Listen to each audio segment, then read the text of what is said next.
Ross Perot was right, and Nafta sucks. Shawn Fain joins us right now. So the president may have slightly misquoted you, but the essence is there. You have come out strongly in favor of his tariffs. Can you explain why?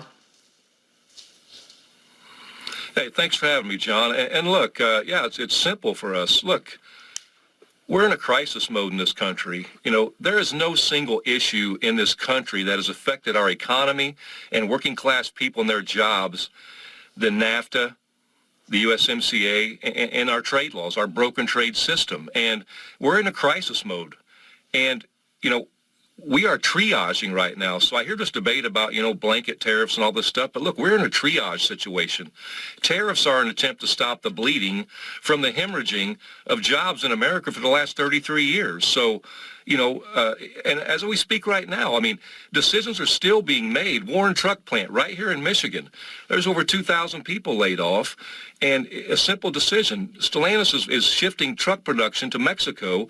They could change overnight and move those trucks right back here to Warren, Michigan, and put people back to work. You know, you have Deere workers in Racine, Wisconsin. We have Mack truck workers in Allentown, Pennsylvania, where the companies saying are going to move their jobs to Mexico. So tariffs aren't the end solution, but they are a huge factor in creating and fixing this problem. And just to go one step further, I want to say this because I think it's important. You know, in 1992, I was a 23-year-old man, and I voted for Ross Perot. And the reason I voted for Ross Perot was during the debate between Clinton, Perot, and Bush. Ross Perot talked about that giant sucking sound. And I'll tell you, in 1993, there was a debate between Al Gore and Ross Perot on Larry King Live. Oh, yeah. And Al Gore talked about the four living presidents, Nobel laureate economists, and everyone said this is going to create 400,000 jobs in the first year of NAFTA's inception. And you know what happened? We've lost millions of jobs since then. We've lost 90,000 manufacturing facilities in the United States since the inception of NAFTA. That's 1,800 manufacturing plants per state. Yeah. If any nation in the world lost that, their economy would be wrecked. So, you know, we got to stop the debate and the stupidity on this, and leaders got to lead. And that's where we got to go with this. And to end that statement, I'll just say this. Al Gore was wrong, Ross Perot was right, and NAFTA sucks. So you said in your statement that you've been coordinating with the Trump White House on this. Have you spoken directly to Donald Trump? No, we haven't spoken directly, but, you know, we've been working with his team. Members of my team have been working with them, and we're telling these stories. We're telling, you know, the realities of what Americans are experiencing, you know, and working to find solutions, you know, so we can move forward and fix this broken trade system and get this corrected, because, you know, the United States is the cash cow. The United States is the market everyone wants to sell in. Yeah.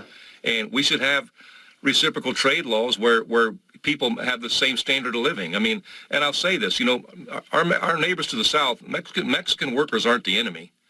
They're being exploited, you know, and it's because of corporate greed, and that's what's got to stop in this country. So I'm sure Trump remembers this, and you do as well. You had some choice words for him at the convention in Chicago over the summer, the Democratic convention. Let me just play a short clip. When Donald Trump was president, corporate America ran wild. Donald Trump did not bring back the auto industry. When Donald Trump was president, auto plants closed. Trump did nothing. So you see something different now. Do you think that it's possible that Donald Trump might just be the president after those long 3 decades you just described? He might just be the president this time to bring back or help bring back manufacturing jobs to the United States? Well, look, I'll say this. You know, the election's over. Donald Trump is the president, and we want to get to work to fix the problems that are wrong with this country, with our economy. And the American people expect that. They expect leaders to stand up and lead. They don't expect us to sit back, and they don't care about politics. They don't care which party somebody's from. They care about solving their problems. And so that's one thing Donald Trump has done. He's acknowledged the USMCA didn't go far enough. And so, you know, there's an urgency now to fix this problem, and that's what we're going to work on. We're working with the administration now, and we'll see where it ends up. But I will say this. I mean, name me one president in the last 25 years that's talked about doing these things and trying to fix this broken system. All right. Shawn Fain with United Auto Workers, thank you for joining us.